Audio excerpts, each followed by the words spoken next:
Om Sahana Bhavatu Sahanau Bhunaktu Sahaviryam Karavavahai Tejasvinavadhitamastu ma Vidvishavahai. Om Shanti Shanti Shanti.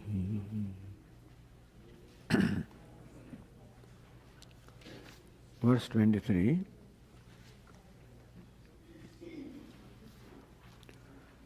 Tam vidya dukkha sanyoga viyogam yoga sanyitam. Dukkha sanyoga viyogam yoga sanischayena yoktavyaha yogo nirvinna chetasa.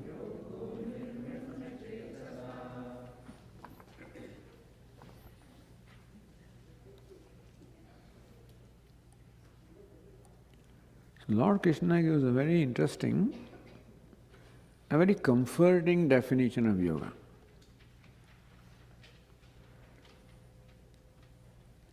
Lord Krishna, viparita lakshanena,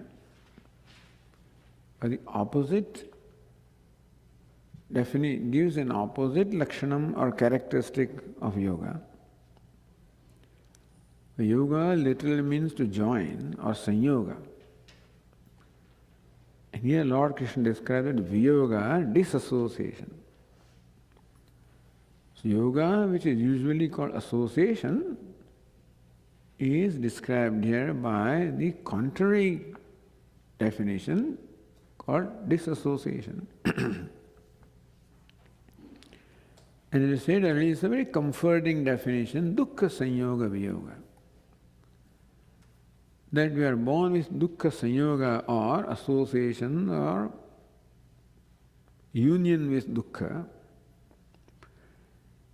and that union with dukkha or unhappiness is something that we are born with. As Vedanta explains, it is because of the identification with this body-mind sense complex, which is not self. Primarily looking upon the non-self as a self, as a body as a self, or the mind or the sense organ as a self, is the cause of dukkha.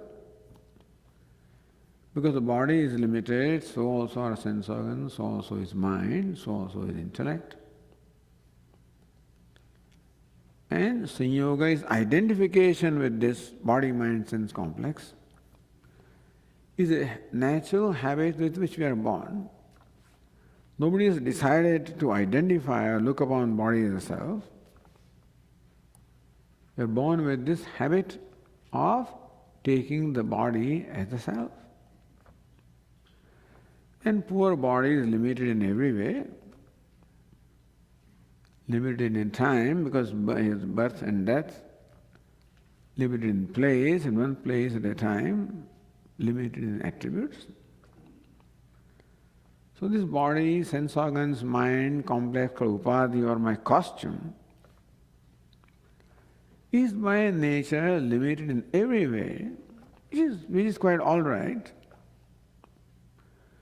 Like a very wealthy person or actor wearing the costume of a beggar, which is nature of the costume, as long as there is an awareness of the true identity on the part of the actor, so long the costume is not a problem. We can enjoy the acting through the costume as long as there is an awareness of the identity. The problem is when he loses his identity and identifies the costume and thinks that he is a beggar, that is when dukkha sanyoga happens. So dukkha sanyoga or association with unhappiness on the part of this wealthy actor is of the nature of identification with costume and therefore entertaining the complex that I am a beggar. So this is the dukkha sanyoga. Otherwise there is no reason for the actor to be unhappy because they are a very wealthy person. There cannot be a sense of deprivation because he gets what he wants.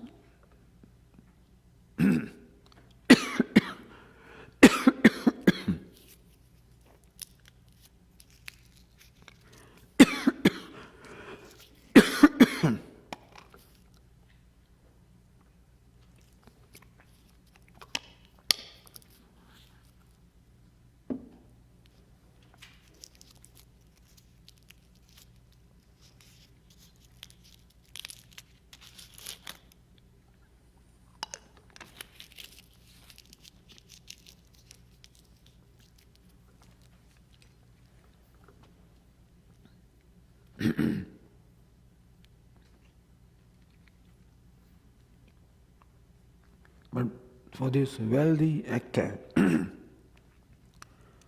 dukkha sanyoga takes place, the union with dukkha takes place by way of identification with his costume, and therefore the conclusion, I am a beggar. Otherwise there is no need. Then he feels a sense of deprivation. A beggar is the one who feels deprived. A beggar need not be an unhappy person. No one needs to be unhappy. What makes a beggar unhappy is a sense of deprivation. He doesn't have what other people have.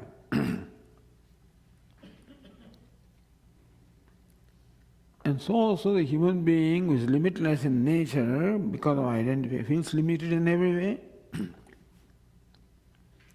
feels inadequate, helpless, seeking, wanting, lacking. The sense of lack, want,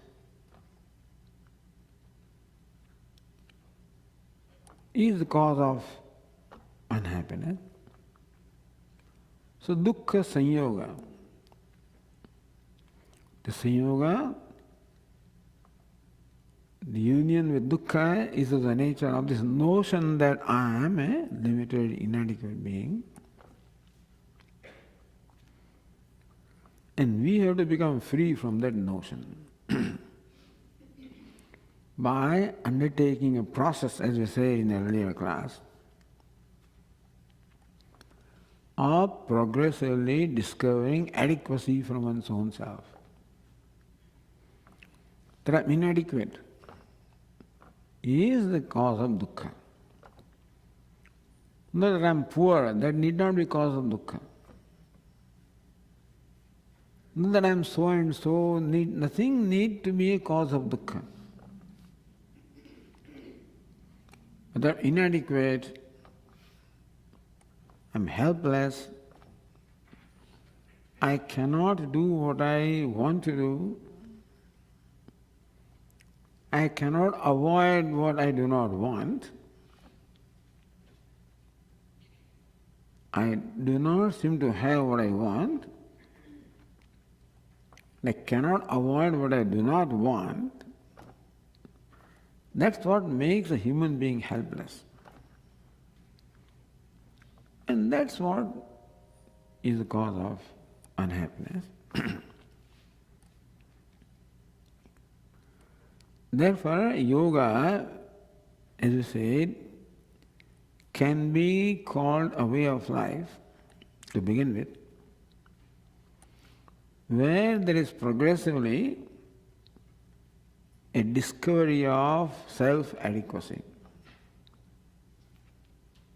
a discovery of being adequate, all right,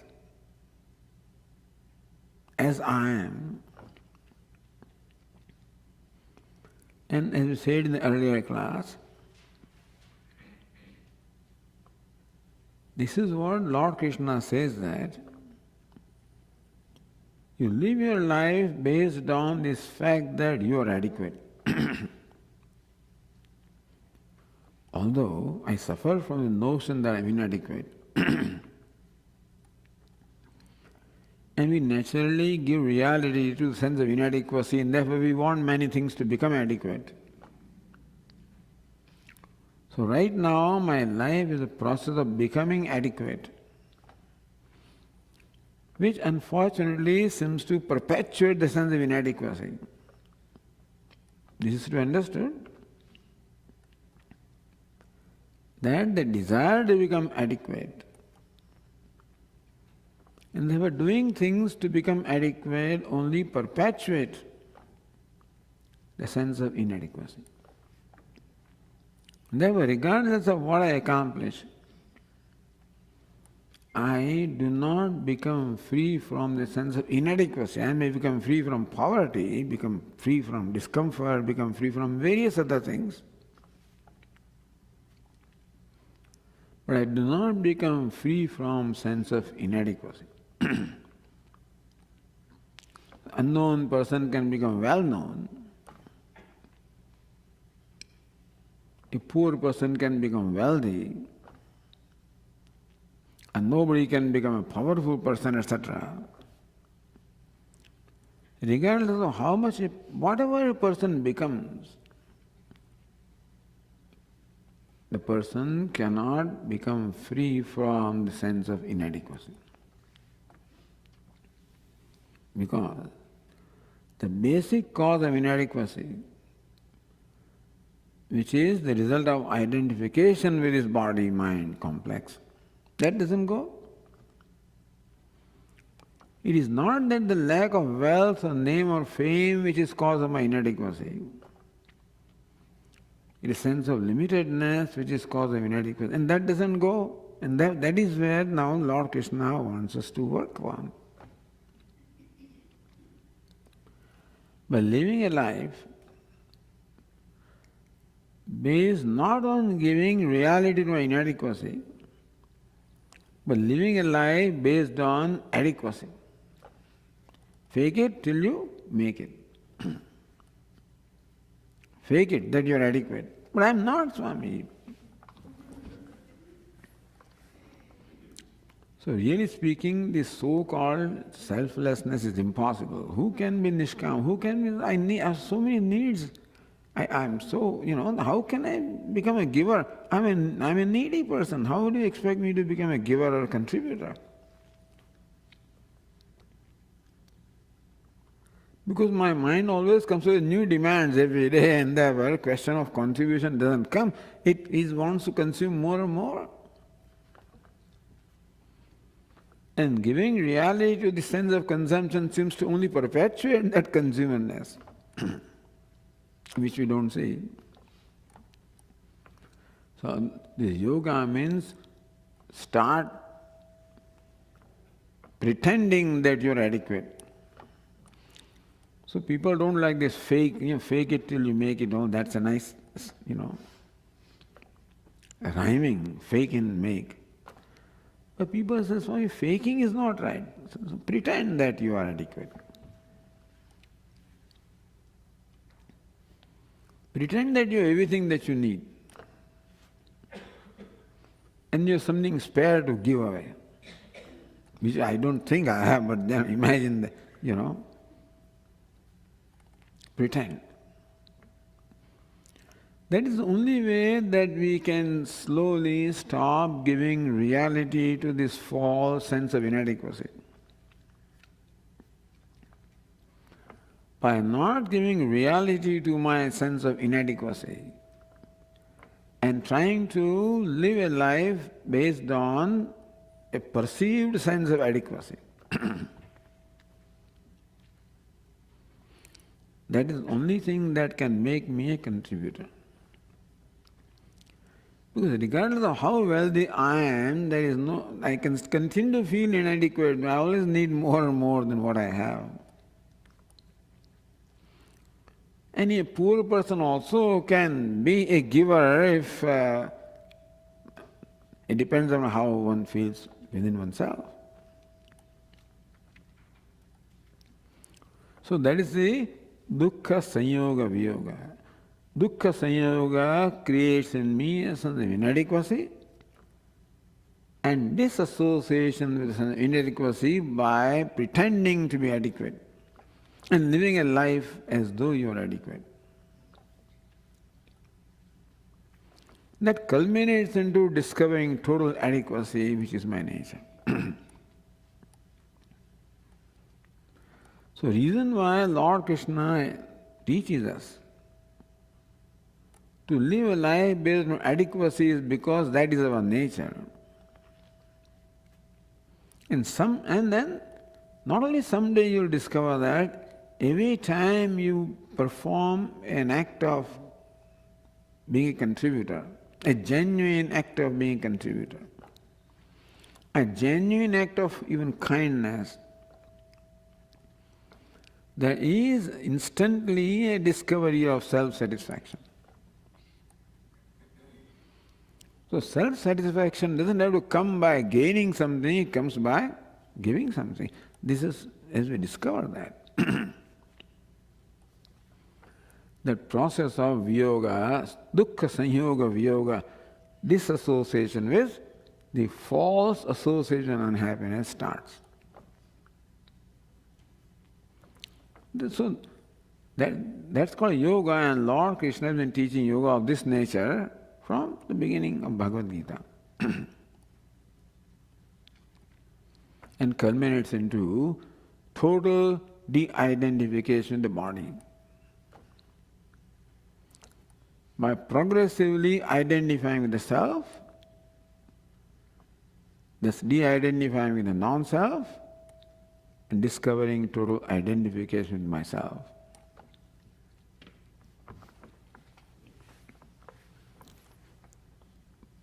But as we said, this whole description of yoga, of restraining the mind, controlling the mind, making the mind inward, making the mind self-abiding, seems to be such a daunting task that then in all likelihood a person becomes disheartened because I try to control my mind and mind doesn't get controlled, and Swamiji, I've been trying so long, nothing seems to happen. And therefore, there's all the possibility of disappointment with this. Therefore Lord Krishna says, sa nischayena yoktavyaha. This yoga must be practiced with firmness, with conviction. So the Tikakara has explained here, how does the conviction come? By constantly reminding oneself that look, I already am what I am seeking to be, meaning that by this process of yoga, it's not that I am going to achieve something which I am not, it's owning up what I am. And therefore it is something that is doable because it is the achievement of what is already achieved. If you have to achieve something that is not achieved, then there can be lots of obstacles, and there is all uncertainty. But this is the accomplishment of what is already accomplished. Remind yourself, Lord Krishna says. So nischayena yoktavya, with this conviction you live your life. Even practice yoga, and this practice is meditation. That this is something natural to me, this is what I am right now is unnatural. What I am right now in terms of the distraction of mind, unhappiness of mind, etc., these are not my nature.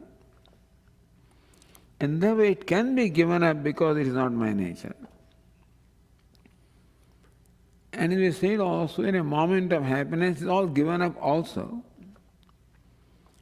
In that moment of happiness, when something happens that I wanted or something unexpected happens, then I forget all my problems. At that time, everything is dropped.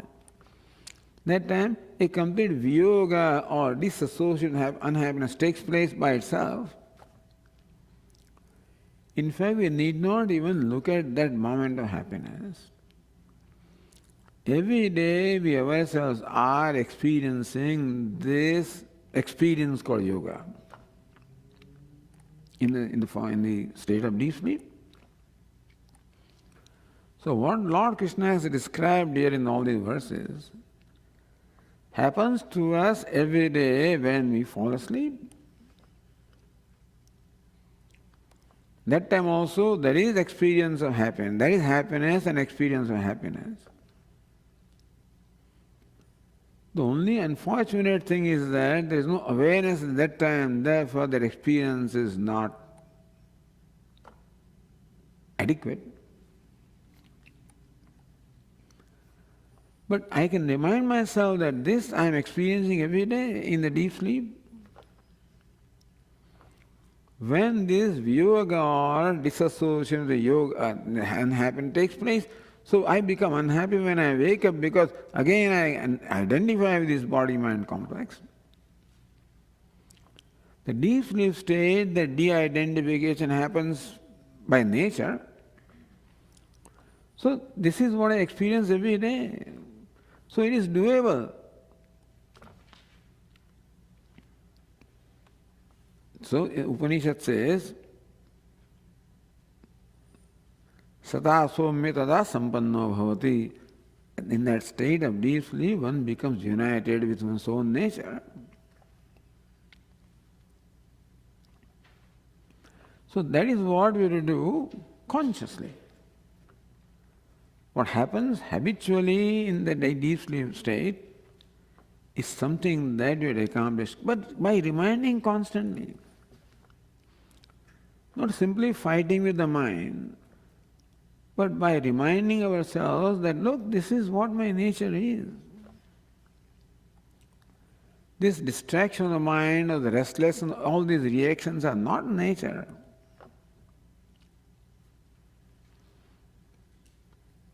The fact that I can become free from all of that in the deep sleep shows that that is not my nature. Nature is something that can never leave us. Fire can never leave, heat can never leave fire because it is nature. Never, this is my nature. What Lord Krishna is asking us to just be in a natural state. What I am right now is unnatural state.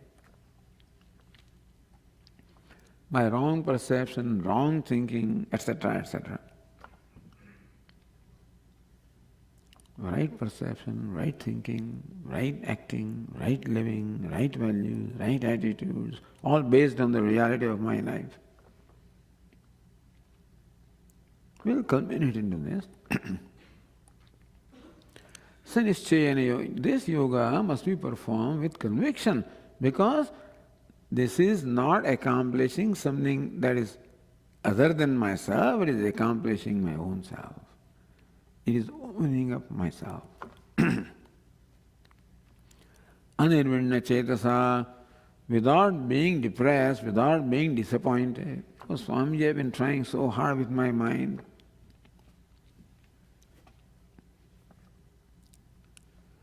See, with yoga and Vedanta, there is a very basic difference.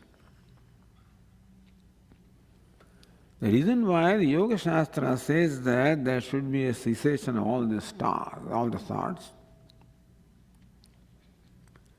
that all the thoughts must be stopped, is because they look upon thought as a source of, is a problem. Thought is a problem. And so there is a battle with thought all the time because give up the thought. Listen to Krishna with other people, thought is a problem. That's what they say. Vedanta doesn't say thought is a problem, that mind is a problem.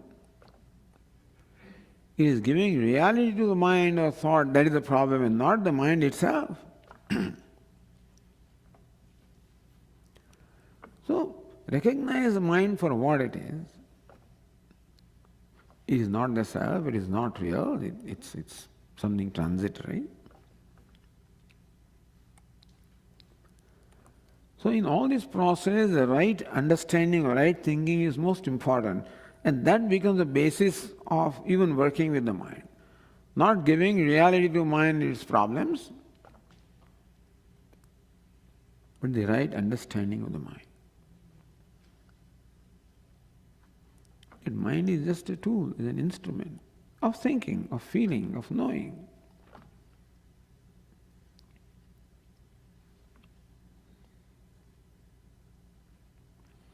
And that I am, the master of the mind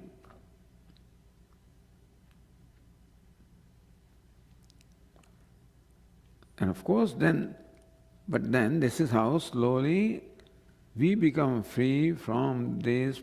The problems are created from the wrong understanding, and by this right understanding, by viveka,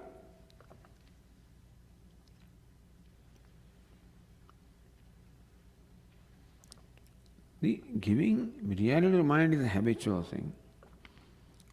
All our reactions arise because giving reality to mind, giving reality to things.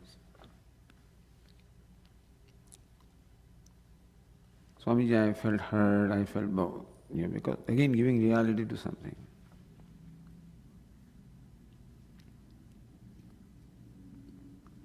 This person said this and this person did this and therefore I am hurt.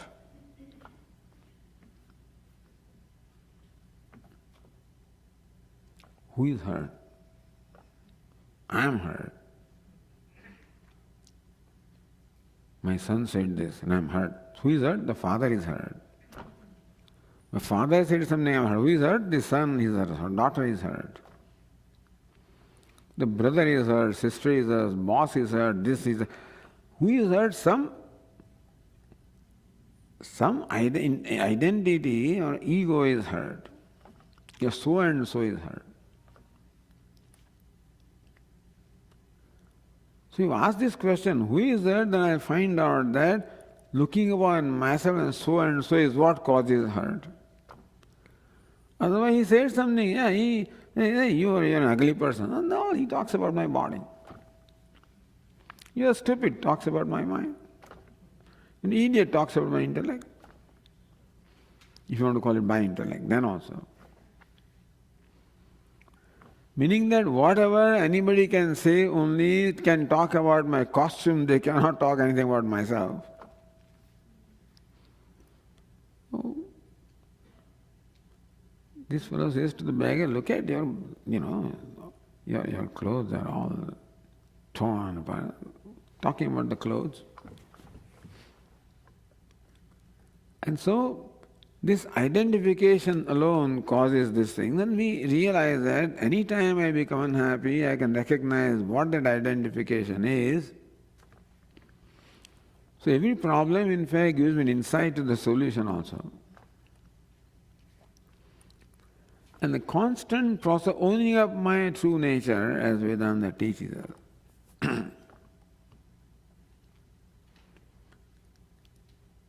it culminates into this yoga. It will not be a one-time thing or something happening in one sitting. It is a culmination of a constant process of de-identification that takes place. And this is more helpful when some problem happens. When I feel hurt, when I feel insulted, when I feel disappointed, etc. That is when I have an opportunity to recognize where that identification is. Let's keep giving up identification. Dukkha sanyoga viyoga. The identification is sanyoga or the union with dukkha, de-identified. Every time dukkha happens in my life, I know where that identification is. I see that, drop it. Not that easy, Swamiji. Why should giving up dukkha not be easy? Why should this yoga be so difficult? Because it is associated with dukkha. Why do you want to hold on to dukkha? So dukkha or unhappiness gives me an opportunity to recognize what identification is, gives me the opportunity to give it up. Meaning that this process of de-identification will constantly take place. Our vyavahara, our day-to-day life gives us ample opportunity to recognize and do this. So de-identification need not be confined to the seat of meditation, it should become a way of life. So meditation should be a result of a way of life, and not that for 23 hours I live life in one way. out of wrong thinking, aviveka, and then for 1 hour, half an hour I want to. Certainly we should do that, but we should know that it cannot be that life is of one kind, quite contrary to what it is I want to do during my meditation, and then I want to accomplish something in meditation. Whole day I keep on reacting, and then in meditation I want a peace of mind.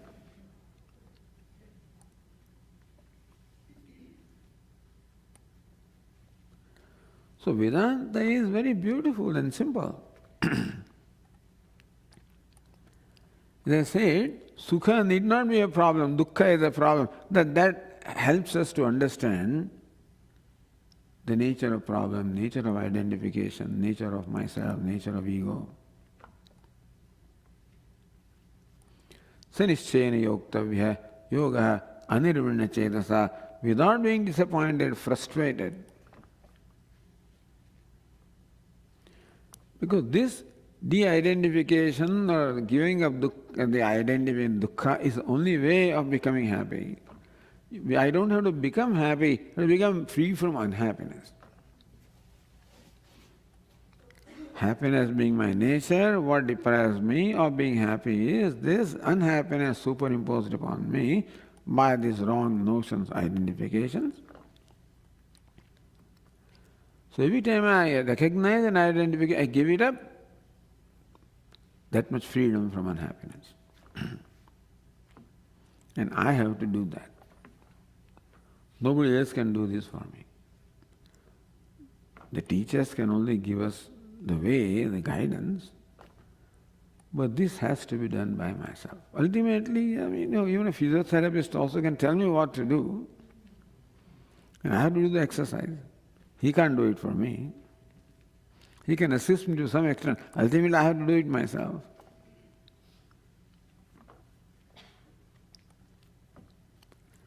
So this should become a constant process. What I'm saying is that this process of becoming free from dukkha need not be confined to a session of meditation, etc. It should become a way of life. This is what Vedanta would help us do. Sanischena yoktavya yoga anirvinna chetasa. Without disappointment, without being frustrated, without being depressed, with conviction, it has to be done. Over here, one Tikakara quotes from, did you tell them the story of that little bird? From the Mandukya Karika? You know, there is that little this little bird, partridge.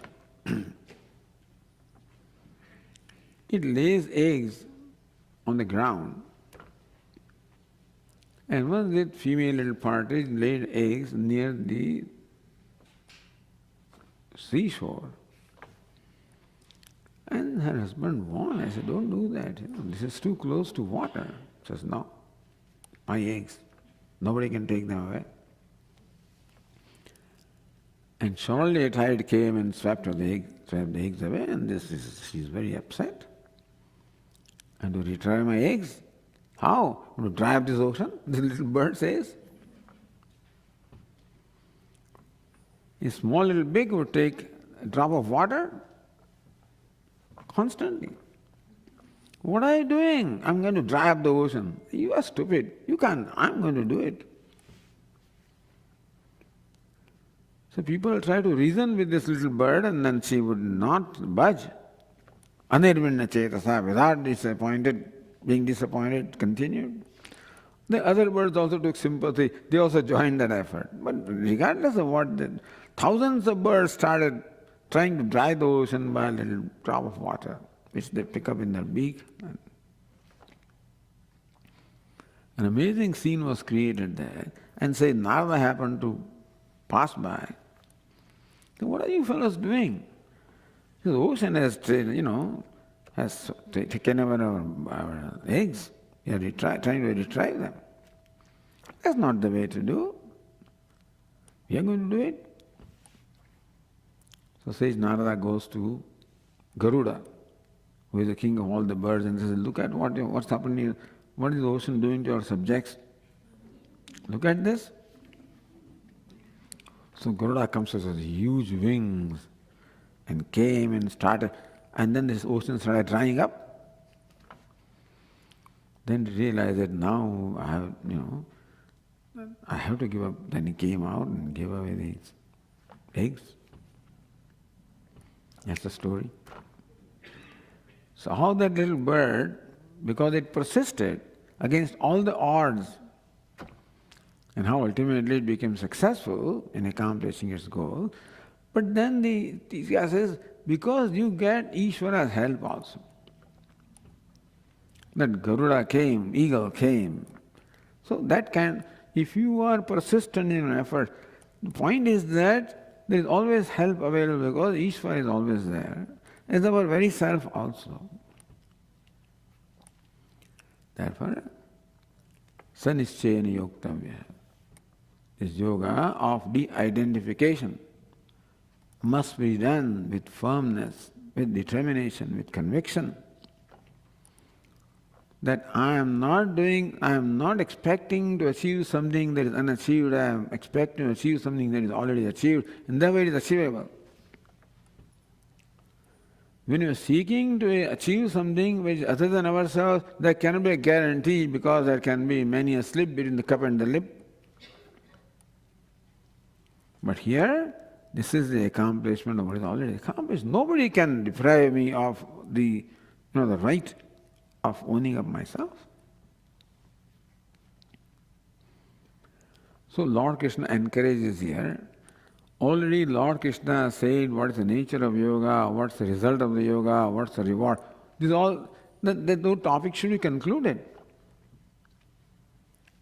Topic is concluded when the Swarupa and then the Phala, all of this is told, and still Lord Krishna continues. Having said that, you should continue, you should perform the yoga of self-abidance with firmness, determination. Then Lord Krishna again describes that process of yoga, of how to do that. So from the next verse now, Lord Krishna describes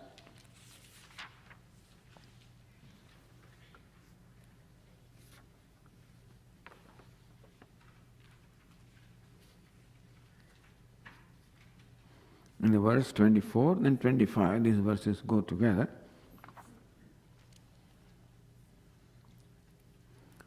Sankalpa prabhavan kaman tyaktva sarvan sheshatah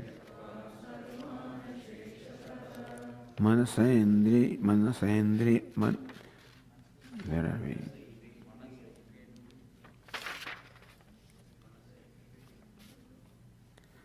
Manasevendriyagramam viniyamya samantataha shanairuparamedh buddhyadhriti gruhitaya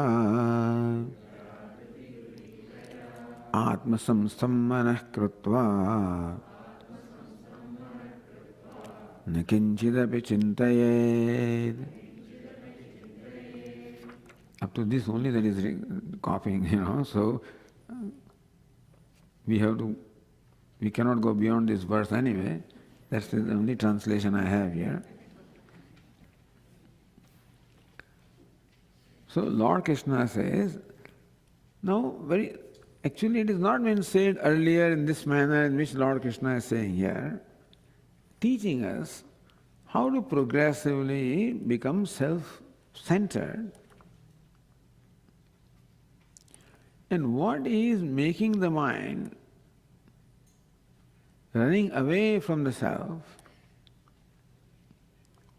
what makes the mind distracted from the self, distracted from the object of meditation, whether it is self or even other object of meditation. These instructions are useful for any kind of meditation. As you know, meditation are of two kinds. One is the common meditation called upasana, which is mental worship, where the meditator and the object of meditation, the dhyata and dhya are different, where I am meditated upon an object of meditation that is different from me. And as far as Vedanta is concerned, the dhyana or meditation should necessarily be of the nature of mental worship. It's not a mental exercise, but mental worship called upasana. So one common meditation is meditating upon Ishvara in one form or the other, in a chosen form, chosen name, chosen form. Where the name and or form is chosen, such that it is something that is inspiring to me. Hope ideally an object of meditation should be that which inspires me.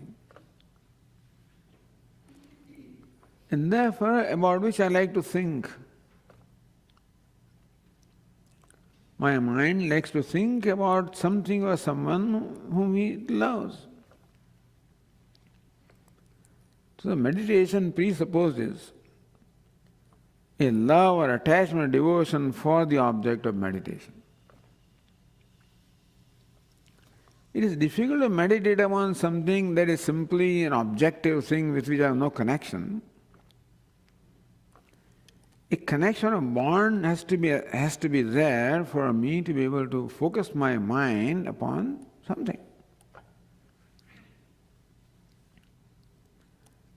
Therefore, even in common meditation also we have a lot of problems because the mind doesn't want to focus upon Rama, Krishna, the Ishtadevata. Because that bond as element is often missing. If there is a love or affection for what I want to meditate upon, that bhakti or love or the devotion creates a bond between the meditator and what is meditated upon. So there is difficulty people have even meditating upon a form of Ishvara because there may be a lack of that devotion. And therefore we should discover also devotion for what it is that we want to meditate upon. Swami, how to discover devotion? What do you want to meditate upon? On Lord Krishna. Okay, then read Bhagavad. Meaning read the glories of the Lord. And discover a sense of wonder,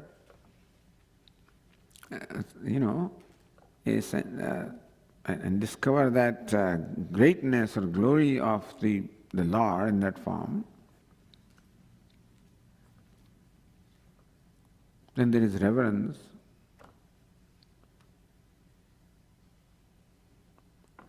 So that is what creates the devotion.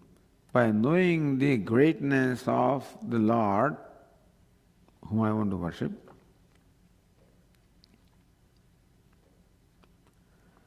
and meditation performed with devotion becomes, when there is rasa or the pleasure or enjoyment upon what I want to meditate with, then that meditation becomes easier. Meditation simply is an exercise of concentrating the mind becomes very difficult if it doesn't create the joy or rasa. And therefore, so this is the common meditation where also all this description will be helpful.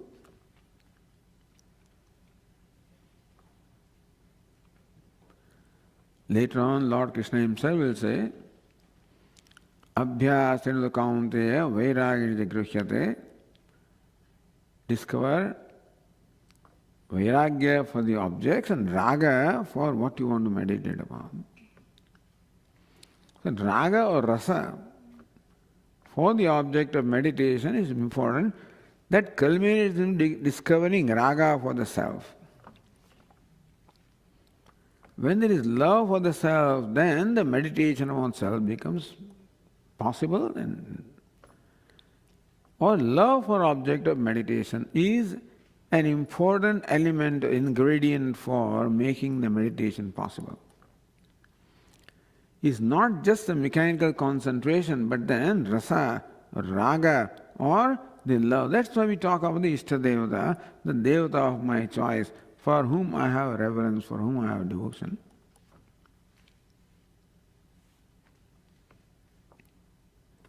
So in that meditation also, this description would be very helpful, as it would be helpful for meditation for the self. But discovering the rasa or love for the Ishvara with attributes should culminate in love for Ishvara, which is the self. So even in meditation of self also, that love for the self should be there, which is when the mind wants to meditate. So there is a desire in the mind to meditate, then it's easier for us to be able to help the mind, do the preparation to help the mind meditate. And what keeps the mind distracted from the object of meditation? I have rasa for, let's say, Lord Krishna. But then the rasa also by habit for all the different objects of the world. So that rasa or raga for the objects is what distracts the mind. So therefore Lord Krishna first says, Sankalpa pravan kaman tyaktva sarvan aseshata. Sarvan kaman tyaktva, giving up all the desires. Giving desires for all possible objects, giving desires for any object other than the self, or other than object of meditation. Give up attachment for everything. Give up the desire for everything.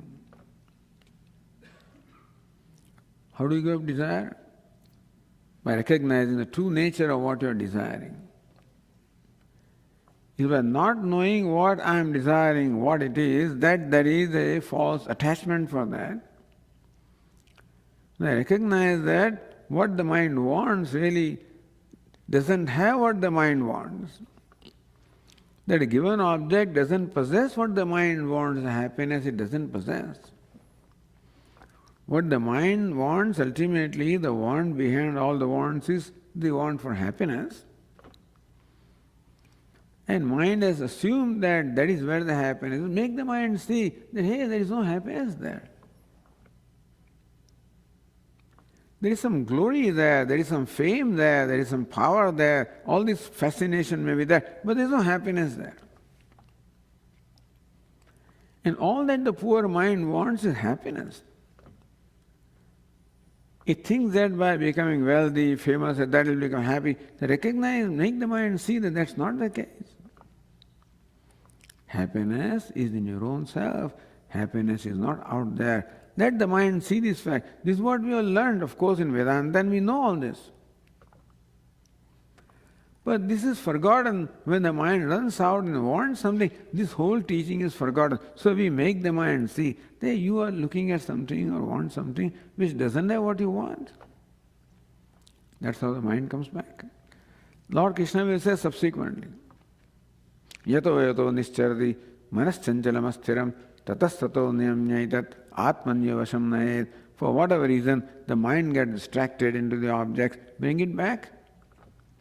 By giving up that reason for which the mind goes there. The mind goes because of its wrong thinking. By right thinking, bring it back. What is wrong thinking? That is where the happiness is. Let the mind see that that is not so. So sankalpa prabhavan kaman, all the desires, that what is sankalpa? That's an interesting word. But sankalpa is explained as samichinatva buddhi. Thinking that this is where, that this is a source of happiness. To look upon a given object as a source of happiness or comfort is called sankalpa. the way of looking upon the object as a source of happiness, that way of the mind is called sankalpa, samichinatva buddhi, the conclusion that this is the source of happiness. That conclusion is called sankalpa. Sankalpa prabhavan kaman, the desires that are born of sankalpa. The desires that are born of conclusion that this is the object of happiness. Tyaktva, giving them up. By recognizing that the original sankalpa, that is also happiness, is wrong, the mind sees that its conclusion that this is where happiness is not right, then the desire will go away. So desire is born of sankalpa. Sankalpa means samichinanata buddhi. Sankalpa means the conclusion that this is the source of happiness. To give up the desire, we should give up sankalpa, give up the conclusion this is where the happiness is, by making the mind see that no, there is no happiness there. That is, the object is what it is neither a source of happiness or unhappiness. Which is what we have learned all along from Vedanta. So bringing that learning to operation here. Tyaktva sarvan asheshadaha. Lord Krishna is completely and totally giving up all the desires born of sankalpa, born of the wrong perception of an object by the right perception. The desire born of aviveka is given up by the viveka. Asheshataha, any desire, even residue also will distract the mind. Therefore, make sure that the mind is free from any kind of desire for anything at that moment.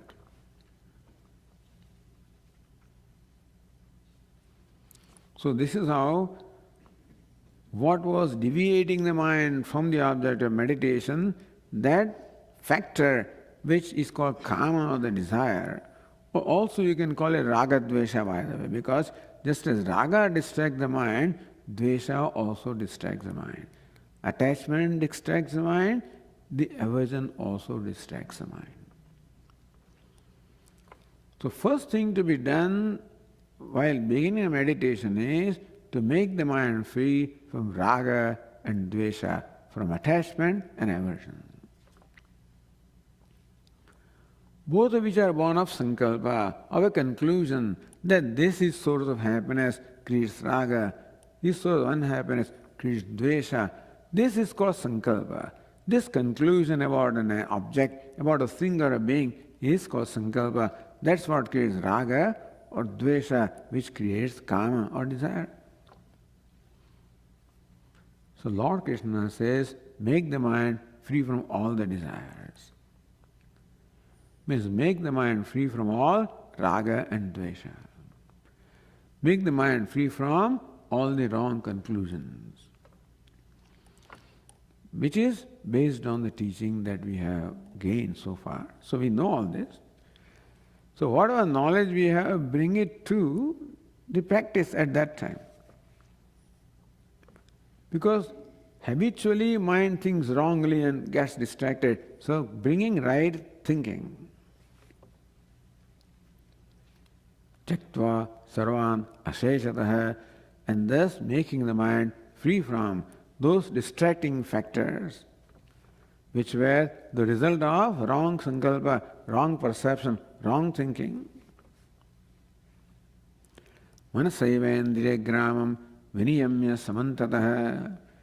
So this mind is made free from its extrovertedness, and slowly the sense organs also are then made free from their regular activities.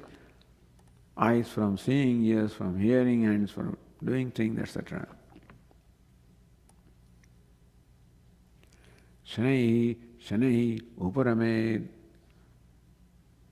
That mind should be slowly and slowly and slowly made inward looking by making it free from these factors which distract it from the center of object or meditation.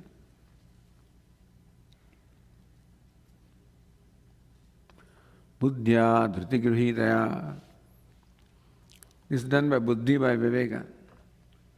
Dhruti gruhitaya, by the fortitude, by the firmness. Atma samstam manakritva, making the mind atma samstam, centered upon the self, by eliminating the distraction from non-self by viveka, and by the firm practice of viveka, and therefore making the mind and sense organs inward looking. The kinchida vichindet, then Lord Krishna says, then you should not do any more thinking. Let the mind abide or remain in itself. So we'll expand upon this idea in the next class. But with these verses, Lord Krishna is again, I should not say again talking, but he has not said this at all earlier. Earlier, Lord Krishna said, concentrate your mind. But then how to concentrate is the process that is now described here, and we'll look into that in the next class. Om Purnamadah Purnamidam Purnat Purnamudachyate Purnasya Purnamadaya Purnameva Vasishyate. Om Shanti Shanti Shanti. Shankaram Shankaracharyam Keshavam Badarayanam Sutrabhashya Krutau Vande Bhagavantau Punah Punah Ishvaro Gururatmedi Murti Bheda Vibhagine Vyomavad Vyapta Dehaya Dakshinamurtaye Namaha. Om Shanti Shanti Shanti. Hari Om. Shri Gurubhyo Namaha. Hari Om.